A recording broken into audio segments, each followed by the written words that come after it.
All right, guys. Well, I got myself into another M635 E24 Escapade. I just bought this car a couple of weeks ago off Bring a Trailer. I actually didn't think I was gonna win it, and there was a fair bit of activity on it during the week it was listed on Bring a Trailer. I jumped on the comments pretty quickly, and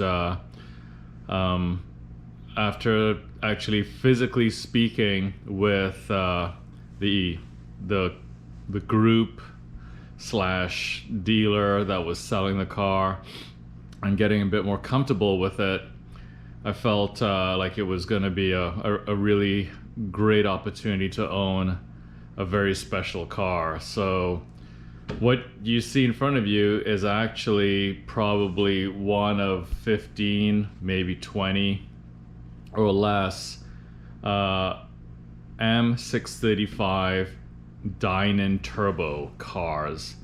So yeah, it's a Steve Dinan car. It's supposedly a stage 3 car, and it's got some really cool upgrades on it that I'm discovering now as I'm getting to know it more and more.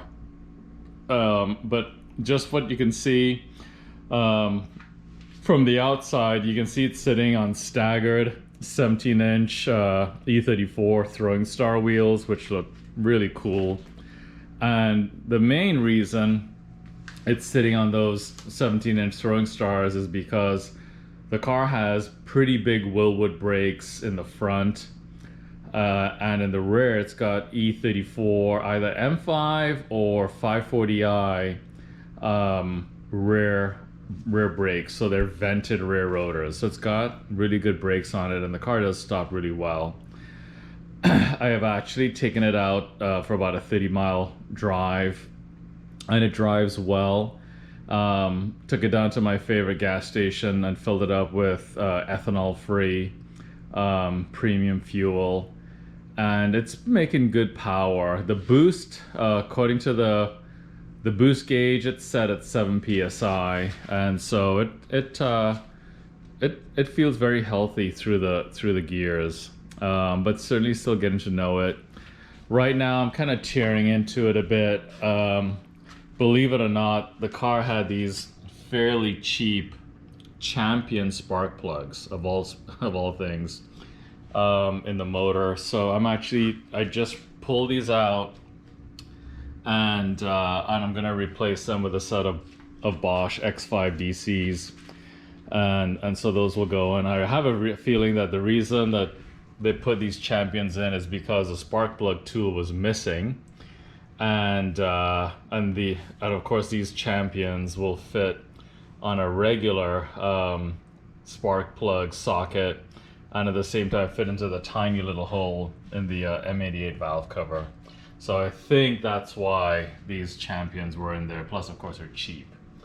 So gonna put some good plugs, some fresh plugs in it. You know, they say nothing says love like a fresh set of plugs.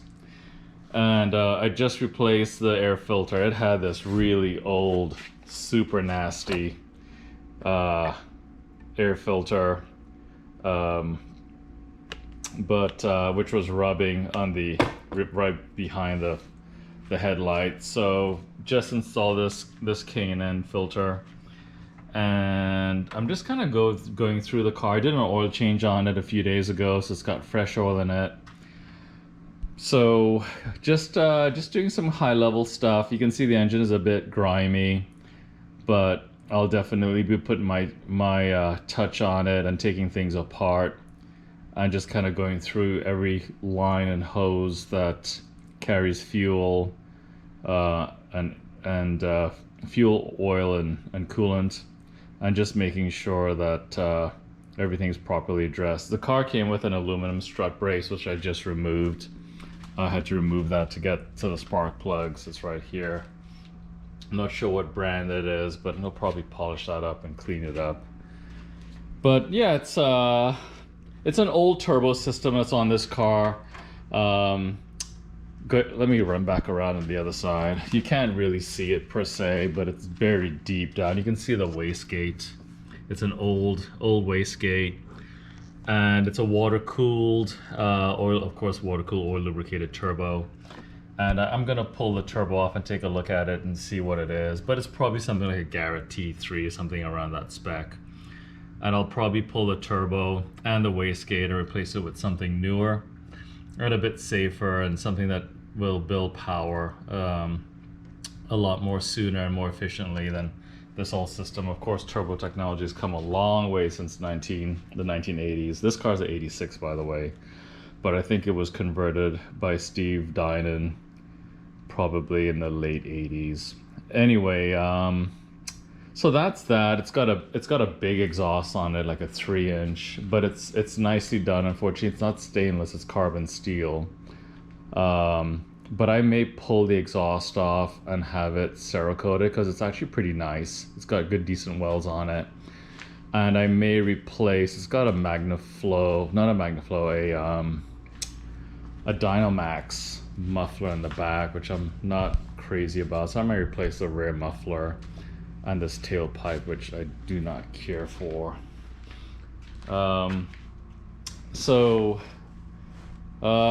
I've got a laundry list of stuff that I want to do to the car. Of course, I want to tear it all apart and have it all back together by tomorrow before breakfast. But I'll keep working on it and getting some updates, but wanted to introduce the latest addition to the Slow and Rusty family.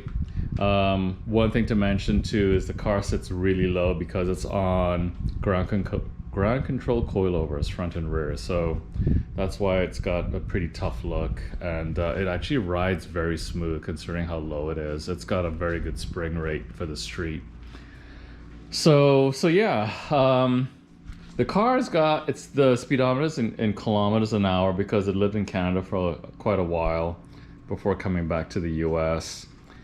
And so the speedometer says 40,000 kilometers, which is only 24,000 miles, but it definitely has more miles on it. I can tell, and I've got a bit of history from another E24 friend who knows of the car when it was for sale many years ago, for sale in Canada at the time actually, and so it's changed hands a few times. But it's 100% rust free. It's got original paint. The sports seats are in good shape. The dash has no cracks, which is great. And the interior is pretty nice overall, actually. And you can see it's got an oil temperature gauge, and it's got a boost gauge up there on top of the dash. But overall, it's a neat car. I wasn't looking for another E24, but the opportunity to buy an original Dinan turbo, they just do not pop up at all, and was pretty excited about the color and some of the specs on this one.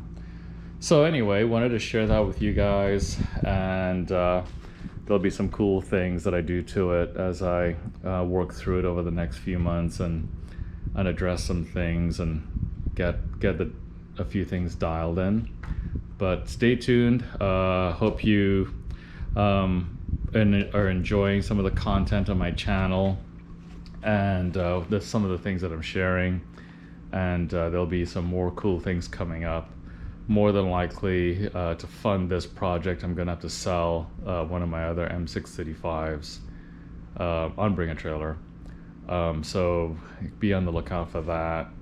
But this one will stay for sure, and I'm certainly excited to share updates on it with you guys. So take care, and hope everybody is staying cool in this crazy heat this summer of 2023, and we'll be sharing more updates on this Dinan turbo as I roll up my sleeves.